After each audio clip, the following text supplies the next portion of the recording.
Hey everybody, this is Melissa. If you've been here before, welcome back. If this is your first time, welcome.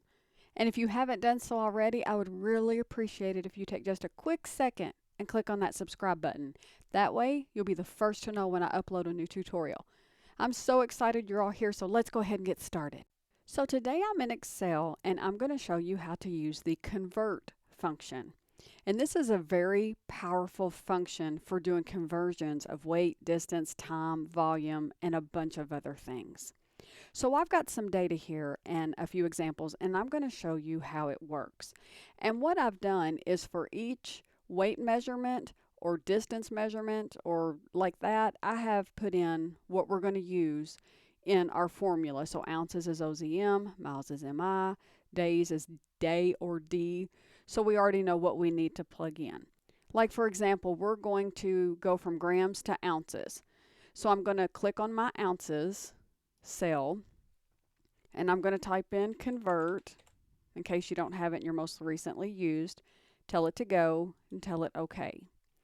Now our number is, what are we wanting to convert? Well, we're wanting to convert this 100. Tab, from unit, that is our G, because we're coming from grams to what unit? We're going to ounces, so that's OZM. Tab, tell it OK. So 100 grams is basically 4 ounces. Okay, so let's do 300 ounces to pounds. So since it's in my most recently used, I'm just going to go here and tell it OK.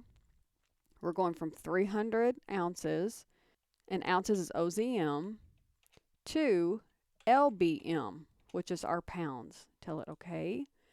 And 300 ounces is roughly 19 pounds. Now, I did tell it to take away the decimal points and to round up, so that's why this may not be exact. Next, we're going to do distance. So we want to go from meters to miles. So we're going to go in and convert our 275 meters, which is M, to MI, which is miles. Tell it OK. And it's under a mile. So let's go feet to yards.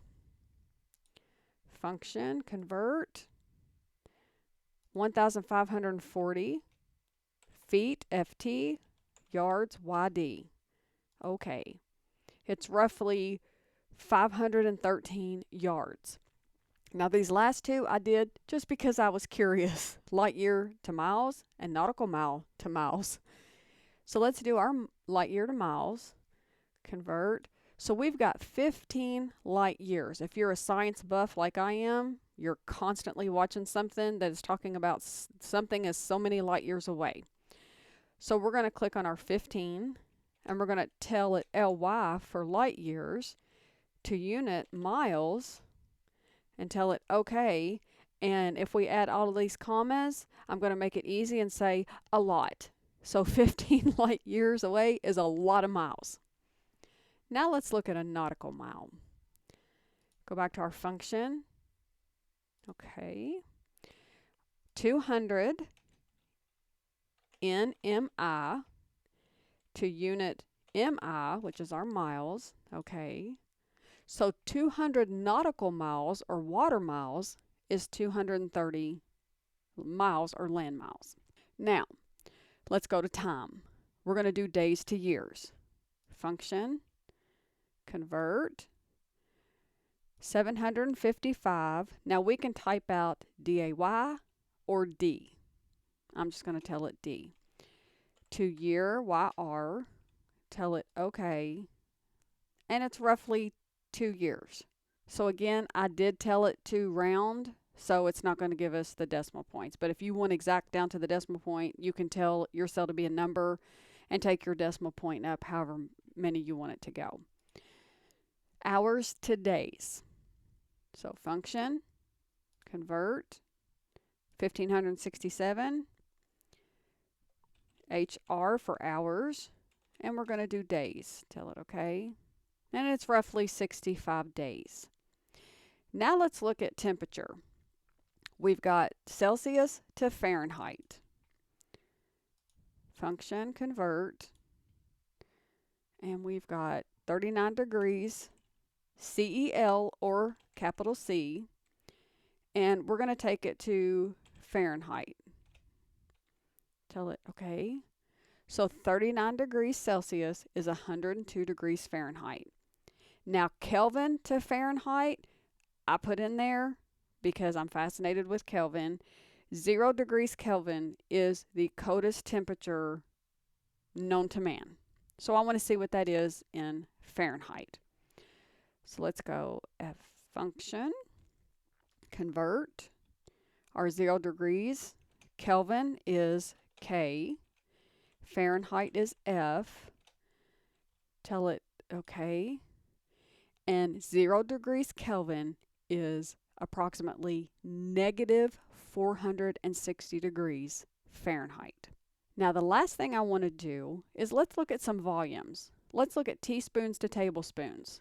Convert. Tell it okay. 500 TSP to tablespoons TBS. Those will be easy to get confused as I've done, so kind of be careful. So there are 167 tablespoons from 500 teaspoons. Let's go pints to cup. Convert 300 pints, and cup is just cup. They made that fairly easy. So 300 pints is 600 cups. Now let me show you something that will help with this convert tool. If we go back to our function, if you see down here, you have help on this function, click it. It's going to take you to office support. And if you go here to your measurement system, this is everything that you can convert and what your from or to unit is.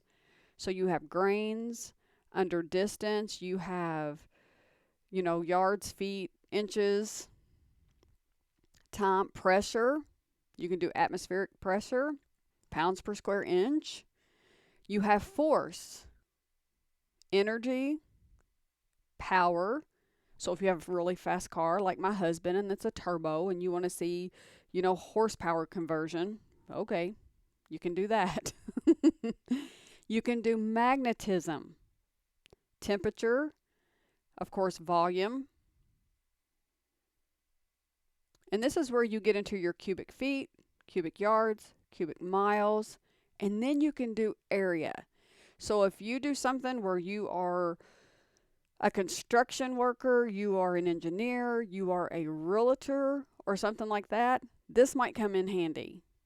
If you're doing some kind of calculations and you need to know area, acre, square miles, you can do information, so you can convert like bytes and bits if you're an IT person or into computers or things like that. You can do speed, miles per hour, miles per second, and some other things. And that's some help on your convert function if you're not sure what to use in your from and to unit. And that is how you use the convert function in Excel. If you found this tutorial helpful, please be sure to like it, subscribe to my channel, and get notified. And I'll be back tomorrow with another tutorial. Thanks so much for watching.